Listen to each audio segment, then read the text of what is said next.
اس ماحول میں آپ نے آنکھ کھولی. اس کے باوجود حضرت ابراہیم علیہ السلام کیا تھے؟ موحد تھے، توحید پرست تھے، حنیف تھے، ہر طرف سے کٹ کر ایک اللہ کی عبادت کرتے تھے. قرآن کریم میں ان کی تعریف کی ہوئی ہے کہ وہ مشرک نہیں تھے، وہ حنیف تھے. تو کبھی بھی ہمیں اس چیز کو بہانہ نہیں بنانا چاہیے کہ ہم کیا کریں، ہمارا گھر کا ماحول ہی ایسا ہے، ہمارے گھر میں شرک ہوتا ہے، ہمارے ماں باپ شرک کرتے ہیں، ہمارے سسرال میں شرک ہوتا ہے. اس طرح کے بہانے نہیں کرنا چاہیے، ماحول کو بلیم نہیں کرنا چاہیے، ہے نا. ہم کیا کریں، مضبوطی دکھائیں اپنے اندر کہ ہم کیا ہے، ہم کبھی شرک نہیں کریں گے، مرتے دم تک شرک نہیں کریں گے، ہم کچھ بھی ہو جائے. کیونکہ دیکھیے قرآن کریم میں جہاں یہ کہا گیا ہے کہ آپ اپنے ماں باپ کی اطاعت کریں، وہاں صاف صاف یہ بات کہی گئی ہے کہ آپ ہر معاملے میں اپنے ماں باپ کی اطاعت کیجیے، لیکن اگر آپ کے ماں باپ آپ کو شرک کا حکم دے تو پھر آپ اپنے ماں باپ کی بھی اطاعت نہیں کریں گے، بلکہ یہاں تک کسی بھی مخلوق کی اطاعت نہیں کرنا ہے جبکہ اللہ کی نافرمانی ہو رہی ہے. لا طاعت لمخلوق فی معصیت الخالق. اگر خالق کی نافرمانی ہو رہی ہے تو پھر مخلوق کی اطاعت کیا ہے، واجب نہیں ہے، ضروری نہیں ہے، لازم نہیں ہے، بلکہ جائز ہی نہیں ہے. تو کبھی بھی اس چیز کو ہم بلیم نہ کیا کریں کہ ہم مجبور ہو جاتے ہیں. شرک کے آگے ہمیں کیا ہونا ہے، مجبور نہیں ہونا ہے، مضبوطی کا ثبوت دینا ہے کہ ہم تو توحید ہی پر چلیں گے چاہے کچھ بھی ہو جائے، ہم شرک کبھی نہیں کریں گے. بچنا چاہیے ایسی جگہوں پر جانے سے، ایسے کام کرنے سے جو شرک کے دائرے میں آتے ہیں، چاہے وہ چادریں چڑھانا ہو، چاہے وہ پھول اور مالائیں چڑھانا ہو، چاہے وہ کیا کرنا ہو، غیر اللہ کے نام پر نظر و نیازیں کرنا ہو، غیر اللہ کی خوشی کے لیے کچھ بھی اس تعلق سے چندہ جمع کرنا کہ وہاں پر چادر چڑھانا ہے، اس طرح کے لوگ بھی آتے ہیں اور اس طرح کی بہت ساری چیزیں ہیں. تو ان تمام چیزوں سے بچنا چاہیے، احتیاط کرنا چاہیے، ان تمام چیزوں سے احتراز کرنا چاہیے، اجتناب کرنا چاہیے. شرک کے تعلق سے قرآن کریم میں کیا آیا ہے، یہاں تک آیا ہے اللہ کے رسولوں کے بارے میں آیا کہ اگر اللہ کے رسول بھی کیا کر لیتے، شرک کر لیتے تو ان کی بھی تمام اعمال ضائع اور برباد اور اکارت ہو جاتی. میم آپ کو شرک کے تعلق سے قرآن کریم میں یہاں تک آیا ہے کہ شرک اتنا گھناؤنا عمل ہے. اللہ تعالیٰ آپ کا نام کیا ہے؟ شرک کے تعلق سے کہ کتنا ناپسند ہے اللہ تعالیٰ کو کہ کہا گیا ہے کہ آسمان پھٹ جائے. میم آپ کا نام کیا ہے؟ کون ہے آپ؟ آپ بعد میں بات کرنا، پہلے آپ کلاس ہونے دیجیے. تو بات یہ چل رہی تھی کہ زمین پھٹ جائے اور آسمان گر جائے، اس پر اللہ تعالیٰ کو شرک اتنا ناپسند ہے. تو بہرحال جو پوائنٹ ہمارے سامنے آیا وہ یہ آیا کہ ہمیں خود بھی اپنے دل میں شرک سے نفرت محسوس کرنا ہے اور اپنے دل میں ہمیں توحید سے محبت کرنا ہے، توحید کو جگہ دینا ہے، شرک کو نکالنا ہے، کھرچنا ہے، دور کرنا ہے. اچھا ایک پوائنٹ اس میں یہ بھی ہے کہ ابھی میرے ذہن میں آیا تھا، نکل گیا، چلیے ٹھیک ہے آگے دیکھتے ہیں. پھر ان اللہ لا یغفر ان یشرک بہ ویغفر ما دون ذلک، بے شک اللہ تعالیٰ معاف نہیں کرے گا اس بات کو کہ شرک کیا جائے اس کے ساتھ. اچھا ہاں ٹھیک ہے. تو شرک کے تعلق سے میں یہ بتانا چاہ رہی تھی آپ کو کہ شرک کیا ہوتا ہے. ایک تو شرک جلی ہوتا ہے، ایک شرک خفی ہوتا ہے. شرک جلی کیا ہوتا ہے، کھلم کھلا شرک کرنا. اب شرک جلی کی بھی کیا ہوتی ہیں، 3 قسمیں ہوتی ہیں. کیا کیا ہوتا ہے کہ سب سے پہلے تو یہ ہے کہ اللہ کی ذات میں شرک کرنا، کہ اللہ کا کوئی اور شریک ہے. اللہ کی ذات میں شرک کرنے سے بچنا ہے کہ اللہ کا کوئی ساتھی ہے، کوئی ساجی ہے، کوئی ہمسر ہے، اس بات سے بچنا ہے.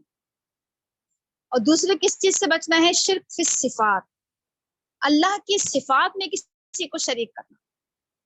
یعنی اللہ تعالیٰ کے جو 99 نام ہیں، 99 نیمز جو ہیں اللہ تعالیٰ کے، اس میں شرک کرنا. جیسے مثال کے طور پر یہ سمجھنا کہ اللہ تعالیٰ کی، جیسے اللہ تعالیٰ کی صفت یہ ہے کہ اللہ تعالیٰ دینے والا ہے.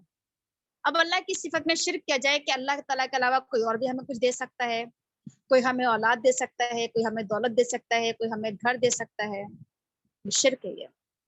یا جیسے اللہ تعالیٰ کے بارے میں یہ ہے کہ اللہ تعالیٰ کیا ہے، مستجاب الدعویٰ ہے، دعاؤں کو قبول کرنے والا ہے.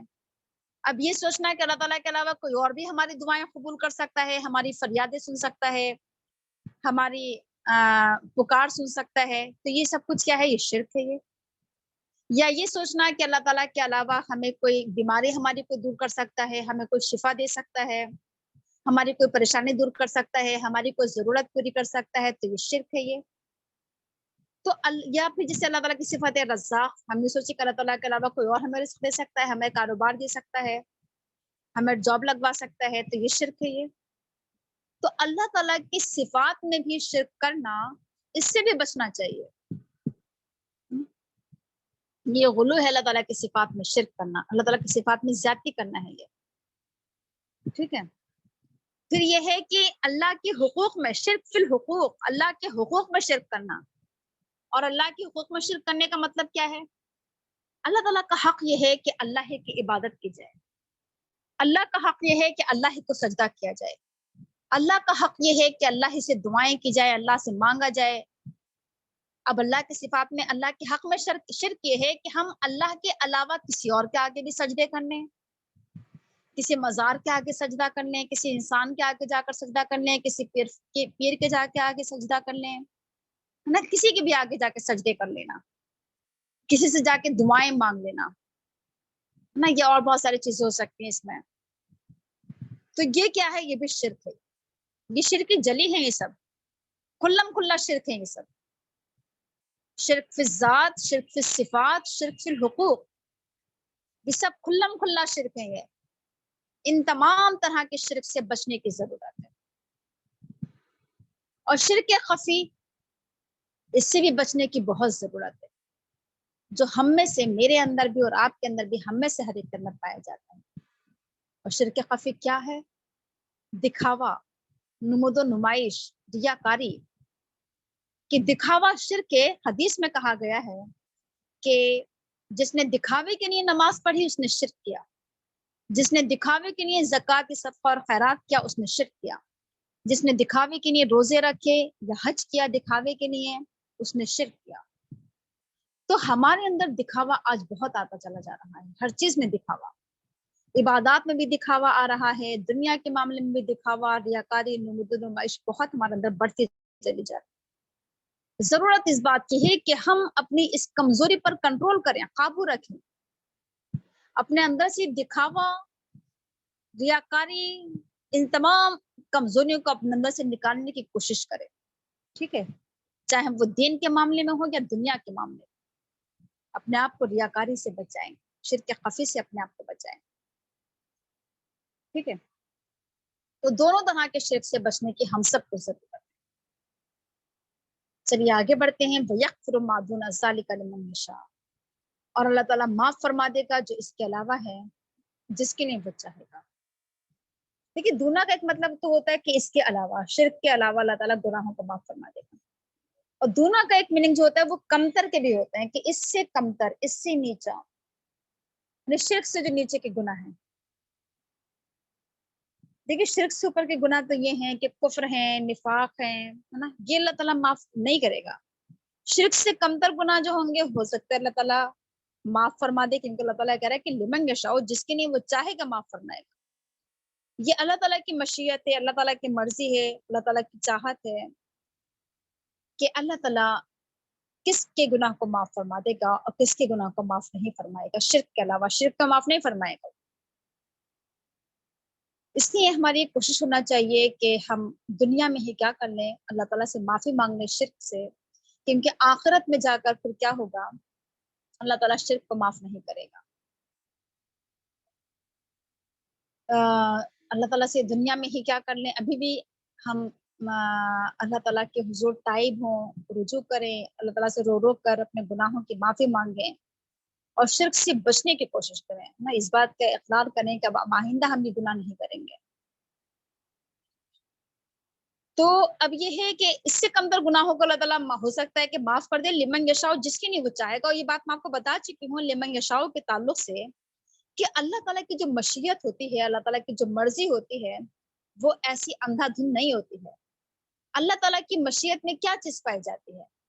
اللہ تعالیٰ کی مشیت میں حکمت پائی جاتی ہے، کہ اللہ تعالیٰ یہ دیکھتا ہے کہ کس گناہ کو معاف کرنا چاہیے اور کس گناہ کو معاف نہیں کرنا چاہیے، کون سا گناہ اس قابل ہے کہ اس کو معاف کر دیا جائے اور کون سا گناہ ایسے اس کو معاف نہیں کیا جا سکتا ہے۔ تو اللہ تعالیٰ کے فیصلے ایسے اندھا دھند نہیں، اندھا دھند اس کے اللہ تعالیٰ کے فیصلے نہیں ہوتے ہیں، اللہ تعالیٰ کے فیصلوں میں حکمت پائی جاتی ہے۔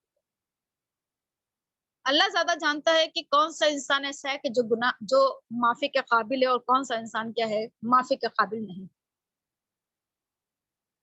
آگے بڑھتے ہیں اب ہم، وَمَن یُشْرِکْ بِاللَّهِ فَقَدْ ضَلَّ ضَلَالًا بَعِیدًا، اور جو اللہ کے ساتھ شرک کرے گا تو وہ بہت دور کی گمراہی میں بھٹک چکا ہے، وہ بھٹک گیا۔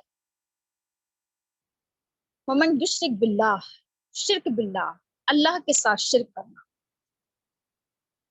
شرک باللہ کی میں آپ کو تینوں ڈیفینیشن بتا چکی ہوں کہ شرک فی الذات، شرک فی الصفات اور شرک فی الحقوق، کسی بھی طرح کا شرک ہو اللہ تعالیٰ کے ساتھ میں، ٹھیک ہے۔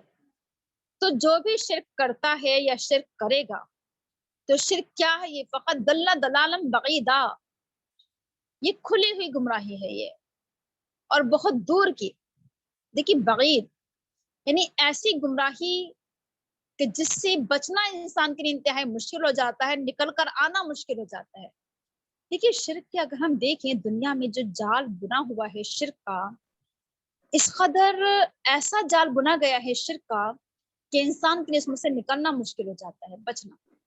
اچھا ہم دیکھتے بھی ہیں اس چیز کو کہ جب ایسے لوگوں سے جو شرک کرتے ہیں، اگر ہم یہ چاہیں کہ وہ شرک سے نکل رہے ہیں، شرک کے دلدل سے بچ جائیں، تو ہمیں کیا لگتا ہے کتنا مشکل کام ہے ان لوگوں کو شرک سے بچانا، کیونکہ وہ لوگ ایسی ایسی دلیلیں پیش کرتے ہیں کہ سمجھ میں نہیں آتا ہے کہ کس طریقے سے ان سے بات کی جائے۔ یعنی دیکھا جائے تو مشرک لوگ جو ہوتے ہیں اصل میں بڑے کٹر لوگ ہوتے ہیں، ایسی بے سر و پیر کی باتیں کرنا، ایسی کمزور روایتی جھوٹے قصے بیان کرنا، دلیلیں اس قدر ایسی بودی حقیر دلیلیں پیش کرتے ہیں کہ انسان اپنا سر پیٹ کر رہ جائے کہ یہ کیا بات کہہ رہے ہیں۔ قرآن و حدیث کی دلائل کے سامنے وہ ایسی دلیلیں پیش کرتے ہیں کہ انسان بس سوچتا رہ جائے کہ کس طریقے سے انہیں سمجھایا جائے، کیسے ان سے بات کی جائے۔ تو لگتا ہے کہ یہ بہت دور نکل چکے ہیں گمراہی میں، بہت دور، فقط ضل ضلالا بعیدا، گمراہی میں بہت دور نکل چکے ہیں۔ ایسا لگتا ہے کہ ان کے لیے واپسی کا راستہ باقی انتہائی مشکل ہے۔ جیسے میں آپ کو بتا پہلے بھی شاید آپ کو کہ یہ جو شرک کا جو راستہ ہوتا ہے، گمراہی کا جو راستہ ہوتا ہے، یہ انتہائی پستی کا راستہ ہوتا ہے، انتہائی کہنا چاہیے کہ کھائی میں انسان گر چکا ہوتا ہے گمراہی کے۔ اور آپ کو تو معلوم ہے کہ کھائی سے نکل کر آنا، اوپر کو آنا، باہر نکلنا انسان کے لیے انتہائی مشکل کام ہوتا ہے۔ کسی گڈھے میں گر جانا، گہرے گڈھے میں گر جانا اور پھر واپس اس سے نکلنا بڑا مشکل ہوتا ہے۔ تو بالکل اسی طریقے سے شرک میں جانے کے بعد پھر شرک سے واپس نکل کر آنا، ایسے لوگوں کو سمجھانا واقعی انتہائی مشکل کام ہے۔ اس بات کا اندازہ ہوتا ہے کہ اللہ کے رسول صلی اللہ علیہ وسلم نے کس قدر محنت کی ہوگی، کس قدر کٹر لوگ تھے وہ، کیسے اللہ کے رسول کے لیے مشکل رہا ہوگا ان کو شرک کے دلدل سے نکالنا۔ ہمیں تو ایک انسان سے بات کرنا مشکل ہو جاتی ہے، ان کو سمجھانا مشکل ہو جاتا ہے نا، کہاں اتنے لوگوں کو سمجھانا واقعی انتہائی مشکل کام ہے۔ لیکن بہرحال اس کام کو کرنا ہے، جیسے بھی کرنا ہے نا، جتنے بھی محنت کرنا پڑے نا، تو لوگوں کو گمراہی سے بچانا، بھٹکنے سے بچانا، یہ کام ہے ہمارا۔ اور دیکھیے کام اسی لیے تو کرنا ہے کہ وہ لوگ گمراہی میں ہیں، اگر وہ ہدایت پر ہوتے تو پھر کام کرنے کی ضرورت ہی پیش نہ آتی۔ ہم کہتے ہیں نا کہ کٹر لوگ ہیں، نہیں مانیں گے نا، کیسے ان کے بیچ میں کام کیا جائے، کیسے سمجھایا جائے، مشکل ہے۔ تو یہی تو کام کرنا ہے، یہی تو ذمہ داری ہے ہماری، ہے نا۔ ایسے ہی لوگوں کو تو سمجھانا ہے، اگر یہ صحیح ہو تو سمجھانے کی ضرورت ہی پیش نہیں آتی۔ تو وَمَن یُشْرِکْ بِاللَّهِ فَقَدْ ضَلَّ ضَلَالًا بَعِیدًا۔ تو یہ جو راستہ جو ہوتا ہے یہ گمراہی کا، پستی کا، شرک کا، جسے میں آپ کو بتایا تھا کہ نیچے کی طرف جانے والا راستہ کیا ہوتا ہے، انتہائی آسان راستہ ہوتا ہے۔ انسان آسانی کے ساتھ کیا ہے اترتا چلا جاتا ہے۔ جب انسان ایک بار گناہ کر لیتا ہے تو اس کے لیے گناہ کرنا واقعی انتہائی آسان ہو جاتا ہے، پھر وہ گناہوں کا عادی ہو جاتا ہے، پھر اس کو گناہوں کا احساس بھی نہیں ہوتا ہے پھر۔ تو یہ بات اس میں کہی جا رہی ہے کہ وہ بہت دور کی گمراہی میں جا چکا ہے، اب واپسی کا راستہ اس کے لیے انتہائی مشکل ہے۔